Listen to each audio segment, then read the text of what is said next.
Assalamualaikum guys, welcome back to Fast Channel bersama aku lagi Faiz Zanang. So dalam video kali ni aku akan kongsikan smartphone terbaik bawah harga RM1000 yang dijual di pasaran sekarang ni dengan harga rasmi. So aku tak nyatakan harga promosi ataupun aku tak nyatakan harga second hand. Aku juga akan kongsikan apa kelebihan dia dan apa kekurangan dia untuk senarai smartphone terbaik di bawah RM1000 ni.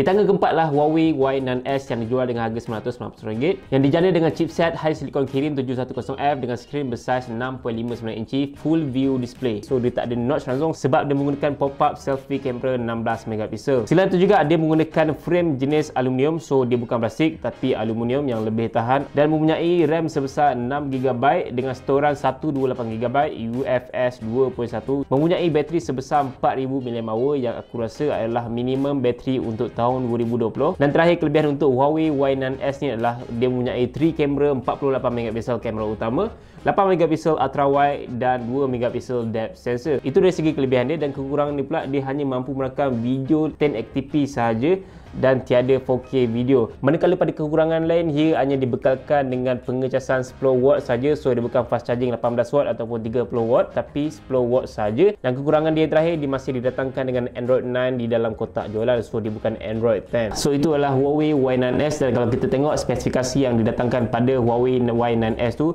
dia lebih kurang macam Honor 9X sebenarnya. So aku boleh katakan Huawei Y9S dengan Honor 9X tu lebih kurang saja. Cuma kelebihan Huawei Y9S ni, dia punya fingerprint scanner di bahagian power button, manakala untuk Honor 9X dia punya fingerprint scanner di bahagian belakang. Dan aku lebih prefer Huawei 9S sebab lebih memudahkan kalau fingerprint di bahagian power button instead of di bahagian panel belakang. Sebab kalau fingerprint scanner di bahagian belakang, aku rasa agak outdated sikit untuk bahagian rekaan dia. Tapi untuk Huawei Y9S, dia punya panel belakang dan rekaan dia lebih nampak matang sedikit dan lebih nampak cantik berbanding dengan Honor 9X. Di tangga ketiga adalah Redmi Note 8 Pro. Yes, aku tahu sebelum ni Xiaomi menjual Redmi Note 8 Pro dengan harga RM1099 untuk 4GB RAM dengan 64GB storan, which is harga permulaan dia lah. Tapi sekarang ni kita tahu Redmi Note 9S dah keluar, and then Xiaomi merendahkan harga Redmi Note 8 Pro dengan harga RM769 untuk 4GB RAM dan 64GB storan. Secara tak langsung aku memilih Redmi Note 8 Pro di tangga ketiga disebabkan oleh harga dia di bawah RM1000 sekarang ni.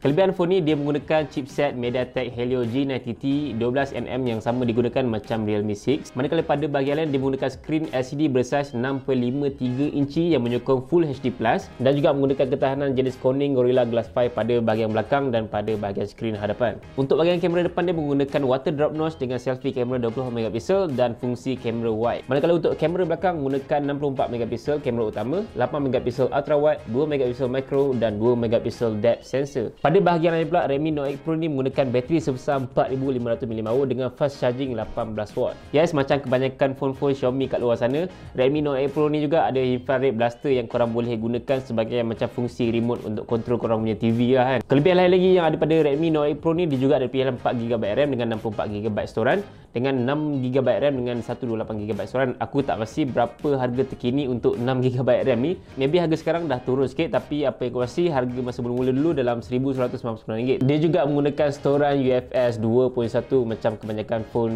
mid-range sekarang ni lah. Okey, kekurangan yang aku nampak dengan Redmi Note 8 Pro ni adalah satu, dia menggunakan fingerprint dekat bahagian belakang yang aku rasa dekat dengan kamera, dan bila korang touch fingerprint dekat bahagian belakang tu, kemungkinan besar untuk korang punya jari nak kena ke kamera tu amat-amatlah tinggi, yang membuatkan kamera tu akan macam ada dust sedikit dan akan ada kesan cap jari dekat bahagian kamera korang sebab dia sangat-sangat dekat dengan fingerprint scanner dekat bahagian belakang. Dan yang kedua pula adalah dia menggunakan frame jenis plastik, so dia bukan aluminium. So kalau plastik ni dia macam kurang tahan sedikit lah berbanding dengan frame aluminium. Yang ketiga pula, dia menggunakan mono speaker. So itu adalah antara kekurangan dan kelebihan yang aku nampak untuk Redmi Note 8 Pro yang ada di pasaran sekarang ni. Manakala di tempat kedua pula adalah Redmi Note 9S yang baru diumumkan oleh Xiaomi Malaysia baru-baru ni, yang dijual dengan harga bermula RM799 sehingga RM899. So apa yang menariknya dengan Redmi Note 9S ni, dia didatangkan dengan Snapdragon 720G yang bersaiz 8nm, menggunakan skrin LCD yang bersaiz 6.67 inci yang aku rasa agak besar dengan sokongan Full HD Plus, dan juga mempunyai ketahanan Gorilla Glass 5 di bahagian panel belakang dan kaca di bahagian skrin hadapan. Manakala kelebihan lain untuk Redmi Note 9S ni, dia didatangkan dengan quad kamera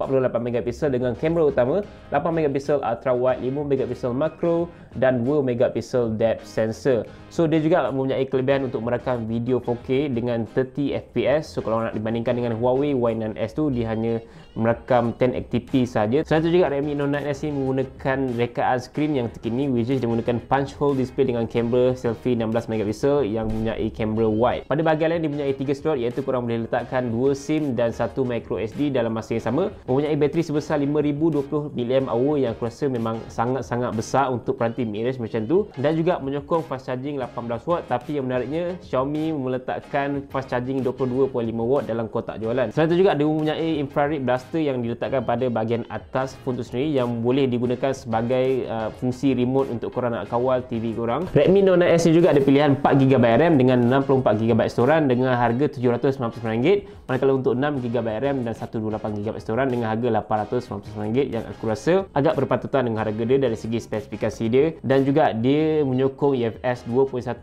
untuk bahagian storan dia yang mempunyai pemindahan data yang lebih laju berbanding dengan eMMC. Tapi kekurangan yang aku nampak dengan Redmi Note 9S ni, dia hanya menggunakan mono speaker saja, so dia bukan stereo speaker. Pada bahagian lain dia hanya menggunakan frame binaan plastik saja, so dia bukan aluminium, dan aku rasa plastik tu still okay. Cuma untuk ketahanan yang lebih baik, aku tak rasa plastik tu lebih tahan, sebab plastik dia akan cepat terhakis dari segi warna dia, dan dia punya kerangka akan mudah untuk pecah ataupun tak berapa kuat sangat kalau nak bandingkan dengan aluminium yang aku rasa lebih kuat berbanding dengan plastik. So itu antara kelebihan dan kekurangan untuk Redmi Note 9S. Disebabkan banyak kelebihan yang ada pada phone ni, aku memilih Redmi Note 9S di tempat yang kedua. Smartphone terbaik bawah 1000 di tempat pertama pula, aku rasa korang dah dapat jangka dah apa dia. Yes, Realme 6 dengan harga RM999 untuk harga pasaran di Malaysia. Antara kelebihan Realme 6 adalah dia didatangkan dengan chipset MediaTek Helio G90T yang bersaiz 12nm.